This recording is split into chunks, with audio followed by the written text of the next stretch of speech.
I've been a Muslim for, it's close to 5 years now, but I didn't know what was Islam.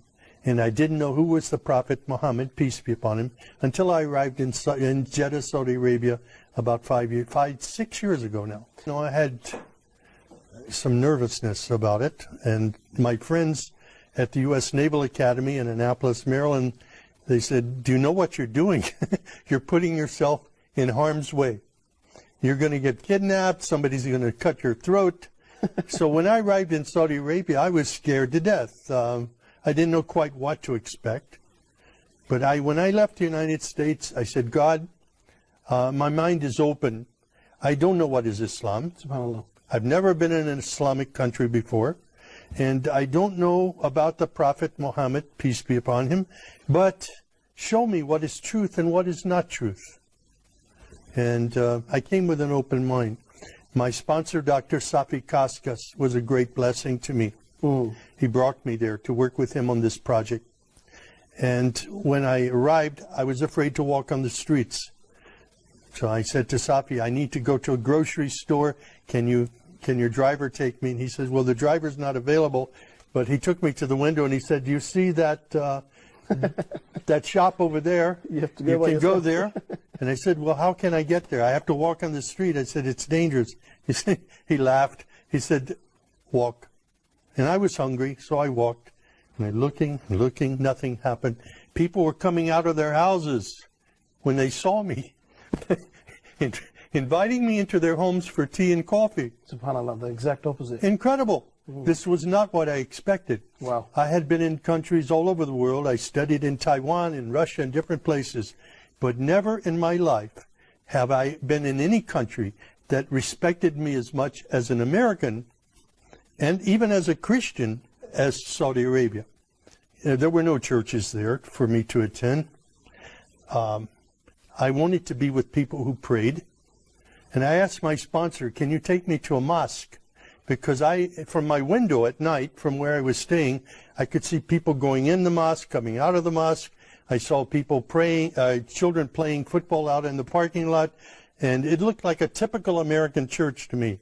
So I said, those people are praying, and they're praying to the God of Abraham. I would like to go and be with them. SubhanAllah. But my sponsor was nervous about this. He says, I'm going to take a Christian into a mosque. He didn't know what the response would be. So he didn't say yes or no. He put me off for a while.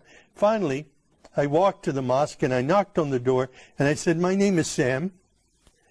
I'm a Christian from the United States. Is it okay if I come inside? And the Muaddin, Shafiq Zubair, he hugged me. Wow. And he said, please, come in. And I sat there for 3 days in the back of the mosque, looking and observing and watching people pray. And then I asked Shafiq, can you teach me to pray like a Muslim? And he taught me the first surah of the Quran, Alhamdulillahi Rabbil Alameen. It was such a blessing. I was memorizing only sounds, but then I would look and I would try to figure out what each sound meant, what each word meant. And as I studied it, I saw Ar-Rahman Ar-Rahim, grace and mercy, forgiveness of sins. Wow. My life was transformed immediately. It was the love of God and the love of the Muslims around me that drew me to Islam. No, I came to know Islam there. I studied, but it was at the Islamic Education Foundation. Dr. Sadiq Malki took me there, and I said Al-Shahada there, and I received a card that I was an official Muslim. I got in the car and went to Mecca immediately. Wow. And when I saw the Kaaba for the first time, and fell on my knees and my face in prayer, it was there that I was just filled with God's Spirit and understood the love of Islam, the mercy of Islam for people everywhere. SubhanAllah. It was invigorating. It was I was enthused in my faith. I was confirmed in my faith by prayer at that time, and it was the first time for me to kneel and pray with other Muslims. It was a great experience. I was totally misled by what I saw in news reports in the West before I came to Saudi Arabia. And I'm very grateful now to be a part of of a historic faith that is known for its mercy and not its violence, was mischaracterized by Western media. Of course.